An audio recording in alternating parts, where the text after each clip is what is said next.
আমার কথা শোনবার জন্য আমন্ত্রণ জানাচ্ছি। প্রত্যেকটা দেশের সেনাবাহিনীর একটা উদ্দেশ্য থাকে। বাংলাদেশ সেনাবাহিনী যেহেতু বাংলাদেশ ভারত দিয়ে পরিবেষ্টিত একটা লোকালিটির মধ্যে আছে, বাংলাদেশ সেনাবাহিনীর একমাত্র উদ্দেশ্য হচ্ছে বাংলাদেশকে ভারতের আগ্রাসন থেকে রক্ষা করা। কিন্তু বাংলাদেশের সীমান্তে আমরা দেখতে পেয়েছি গত 17 বছর হাসিনা শাসন আমলে যে সমস্ত বিবাদগুলো হয়েছে সেগুলোতে বাংলাদেশ সেনাবাহিনী কোনো রকম পার্টিসিপেট করেনি, বরং বাংলাদেশের সেনাবাহিনীকে একটু ঠুটু জগন্নাথ বানিয়ে রেখেছিল হাসিনা তার শাসন আমলে। তারা গুম খুন নানা কিছুতে দেশের জনগণের বিরুদ্ধে তারা দাঁড়িয়েছে। বাইরের কোনো আগ্রাসনের বিরুদ্ধে তাদের কোনো ভূমিকা ছিল না। বিরোধী দলকে অথবা বাংলাদেশের যারা মানবাধিকার নিয়ে কথা বলেছে, গণতন্ত্র নিয়ে কথা বলেছে, তাদের বিরুদ্ধে সেনাবাহিনীকে, বাংলাদেশের যেই আইনশৃঙ্খলা বাহিনী আছে তাদেরকে ইউজ করা হয়েছে। এটা ছিল বাংলাদেশের গত 54 বছরের মধ্যে সবচেয়ে নিকৃষ্টতম সময় বাংলাদেশ সেনাবাহিনীর জন্য। যদিও তাদের জন্য যে বাজেটগুলো সেগুলো যেহেতু বাংলাদেশ বাইরে থেকে প্রচুর উন্নয়নমূলক কার্যক্রমের জন্য টাকা পয়সা পেয়েছে, সেগুলা আমাদের সেনাবাহিনী নানা রকম প্রজেক্টে কাজ করেছে। তারা মিষ্টি বানাচ্ছে, তারা ফার্নিচার বানাচ্ছে, কিন্তু অস্ত্র বানানোর দিকে তাদের কোনো মনোযোগ ছিল না। তাদের যে কোর কাজ, সেই কাজে কোনো তাদের আগ্রহ ছিল না। তাদের আগ্রহ ছিল জাতিসংঘের নানা বাহিনীতে যাওয়া, তাদের আগ্রহ ছিল সরকারের নানা প্রজেক্টগুলো ভাগিয়ে নেওয়া, তাদের আগ্রহ ছিল রাজনৈতিক লেজুট ভিত্তি করে বিরোধী দলকে দমন করা, গণতন্ত্রকে চেপে ধরা। তাদের আগ্রহ ছিল ভারতের দাবেদারি করা। সীমান্তে কোনো রকম ভূমিকা তারা পালন করেনি, আগ্রাসনের বিরুদ্ধে কোনো রকম ভূমিকা পালন করেনি। বাংলাদেশের 54 বছরের ইতিহাসে সেনাবাহিনীর জন্য এই সময়টা ছিল সবচেয়ে কলঙ্কিত অধ্যায়। সেনাবাহিনীর বড় বড় জেনারেলরা কি করেছে, লোকজনকে, সাধারণ নিরীহ মানুষজনকে গুলি করে মেরে ফেলেছে। গুলি করা ছিল তাদের নেশা ছিল। বিডিআর হত্যাকাণ্ডের মধ্য দিয়ে ভারত তার কাজ সে করেছে। সে তার ভূ রাজনৈতিক স্বার্থ দেখার জন্য সে অনেক কিছুই করবে, কিন্তু বাংলাদেশ কি করেছে? বাংলাদেশ কিছুই করতে পারেনি, বাংলাদেশ সেনাবাহিনীও কিছু করতে পারেনি। 24শে জুলাইতে যে পরিবর্তনটা হয়েছে, সেই পরিবর্তনের পরে আমরা দেখতে পেয়েছি বাংলাদেশ সেনাবাহিনী আবার তার আগের সেই রূপে ফিরে যাওয়ার চেষ্টা করছে।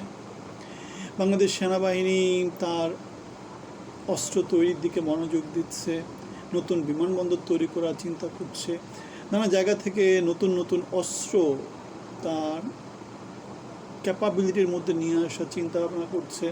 পাকিস্তান থেকে বিমান কিনছে, পাকিস্তানের সাথে সামরিক সহযোগিতা বাড়ানোর চেষ্টা করছে। কেন বাংলাদেশে যেহেতু ভূ রাজনৈতিক দিক থেকে বাংলাদেশের একমাত্র শত্রু রাষ্ট্র হতে পারে ভারত, বাংলাদেশের একমাত্র বন্ধু রাষ্ট্রও হতে পারে ভারত। বাংলাদেশকে কেউ আক্রমণ করলে সেটা ভারতই আক্রমণ করবে। সুতরাং বাংলাদেশের সামরিক বাহিনীর যে ট্রেনিং, সেই ট্রেনিংয়ের একটাই উদ্দেশ্য, সেটা হচ্ছে ভারতের আগ্রাসনকে ঠেকিয়ে দেওয়া, বাংলাদেশের সার্বভৌমত্বকে টিকিয়ে রাখা। এবং সেই জন্য বাংলাদেশের জন্য এখন একমাত্র বন্ধু প্রতিম রাষ্ট্র হতে পারে পাকিস্তান। যদিও পাকিস্তান থেকে বাংলাদেশ কি হয়েছে, মুক্তিযুদ্ধ করে আলাদা হয়েছে, সেখানে ভারত বাংলাদেশকে সাহায্য করেছে। আমরা প্রথমে বলে নিচ্ছি, এক্সট্রিম কোনো কিছু ভালো না। যেমন হাসিনা সরকারের সময় যেমন এক্সট্রিম ভারত প্রীতি যেমন ভালো ছিল না, একই রকম করে বিএনপির সময়ে এক্সট্রিম কিন্তু পাকিস্তান প্রেম ছিল। সেই জন্যই ভারত আগ্রাসী ভূমিকা পালন করেছে। সেনাবাহিনীর যে বিষধাঁত সেটা ভেঙে দেওয়ার জন্য বিডিআর কাণ্ড ঘটিয়েছে। এই অবস্থায় বাংলাদেশের সামরিক বাহিনীর, বাংলাদেশের যে পররাষ্ট্রনীতি, নতুন যে বিন্যাসটা আমরা দেখতে পাচ্ছি, হাসিনার সময়ে এক্সট্রিম ভারত, এখন বিএনপির সময় বা ইউনূসের সময় এক্সট্রিম পাকিস্তান, জিনিসগুলো বাংলাদেশের জন্য লং টার্ম ভালো না। যে কোনো কিছু ধীরে সুস্থে হওয়া উচিত, আস্তে আস্তে হওয়া উচিত, কন্টিনিউয়াস হওয়া উচিত। ডিসকন্টিনিউয়াস হওয়া মানে সেখানে কেওসে লেগে যাওয়া। আমরা দেখেছি পাকিস্তান সেনাবাহিনীর জেনারেল আসিম মুনির বাংলাদেশে আসতে পারে, শাহবাজ শরীফ আসতে পারে, উচ্চ পর্যায়ের বেশ কিছু দ্বিপাক্ষিক সফর হয়েছে। বাংলাদেশ পাকিস্তান থেকে বিমান কিনছে, যুদ্ধ বিমান। বাংলাদেশকে পাকিস্তান যুদ্ধ বিমানের সিমুলেটর দিয়েছে, যে সিমুলেটরের মাধ্যমে বাংলাদেশে যে পাইলটরা তারা ট্রেনিংটা নিতে পারে বিমান চালানোর আগে, তাদের দক্ষতা বাড়াতে পারে, মেনটেন্যান্সের যে ক্যাপাবিলিটি সেগুলো তারা আগে থেকে ইমপ্রুভ করতে পারে। সুতরাং এগুলো সব বাংলাদেশের জন্য ভালো দিক। এবং বাংলাদেশের আমেরিকা থেকে অস্ত্র কিনছে, চায়না থেকে অস্ত্র কিনছে। বাংলাদেশ যে ঘরানার মধ্যে যাবে সেটা হচ্ছে চায়না, পাকিস্তান এবং বাংলাদেশ একটা ঘরানার মধ্যে পড়ে যাবে, যারা ভারতের বিরুদ্ধে হয়তোবা একটা সামরিক জোটের মতো হিসাবে কাজ করবে। এখন বাংলাদেশ সেনাবাহিনী গত 17 বছর যে ঠুটু জগন্নাথের মতো ছিল, সেই ঠুটু জগন্নাথ কি পরিবর্তনের কোনো কিছু সূচনা হবে? পরিবর্তন হঠাৎ করে কোনো জায়গাতে আসে না। যেমন বাংলাদেশে পরিবর্তনটা যদি আসতে হয়, বাংলাদেশের শাসনতন্ত্রের মধ্যে পরিবর্তন আসতে হবে, তারেক রহমানের শক্তিশালী নেতৃত্বের মধ্য দিয়ে পরিবর্তনটা সূচনা হতে হবে। সে পরিবর্তনটা আস্তে আস্তে বাংলাদেশের শিল্প কারখানার মধ্যে, উৎপাদনের মধ্যে আসতে পারে, বাংলাদেশের শিক্ষা ব্যবস্থার মধ্যে আসতে পারে, বাংলাদেশের সরকারের প্রশাসন যন্ত্র পুলিশের মধ্য দিয়ে আসতে পারে, সেনাবাহিনীর মধ্য দিয়ে আসতে পারে, আমদানি রপ্তানির মধ্য দিয়ে আসতে পারে। সুতরাং এগুলো আস্তে আস্তে যদি কোথাও উন্নতি হয়, তাহলে সেই উন্নতিটা আস্তে আস্তে সব জায়গাতে ছড়িয়ে পড়ে। যেমন বাংলাদেশের একটু একটু যে উন্নতিগুলো হয়েছে সেগুলো কোত্থেকে হয়েছে? সেগুলো পোশাক শিল্প থেকে হয়েছে। সেগুলো কোত্থেকে হয়েছে? সেগুলো বাংলাদেশের জনশক্তি রপ্তানির মধ্য দিয়ে হয়েছে।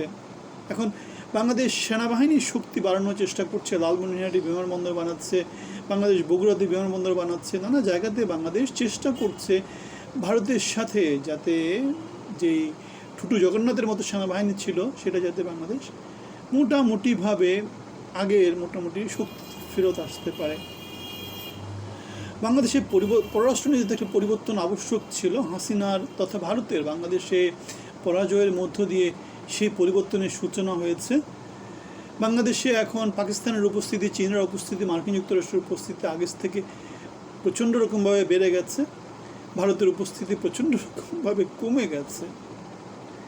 এতদিন ভারতের জন্যে বাংলাদেশে অন্য কোনো শক্তি কোনো রকম পাত্তাই বাংলাদেশে পায়নি। হাসিনা সরকার মার্কিন যুক্তরাষ্ট্রকেও পাত্তা দেয়নি। হাসিনা সরকার ভারত কেন্দ্রিক একটা বলয়ের মধ্যে ছিল। এখন বাংলাদেশের শাসনতন্ত্রের পরিবর্তনের মধ্য দিয়ে, বিপ্লবের মধ্য দিয়ে, পরিবর্তন আসার মধ্য দিয়ে বাংলাদেশের আগের যেই কার্যক্রম সেটা পুরোটাই পরিবর্তন হয়ে যাচ্ছে। মার্কিন যুক্তরাষ্ট্রের সাথে আমদানি রপ্তানি বেড়ে যাচ্ছে, ভারতের সাথে কমে যাচ্ছে, পাকিস্তানের সাথে বেড়ে যাচ্ছে, চীনের সাথে বেড়ে যাচ্ছে, সামরিক সহযোগিতা বেড়ে যাচ্ছে চীনের সাথে, মার্কিন যুক্তরাষ্ট্রের সাথে বেড়ে যাচ্ছে।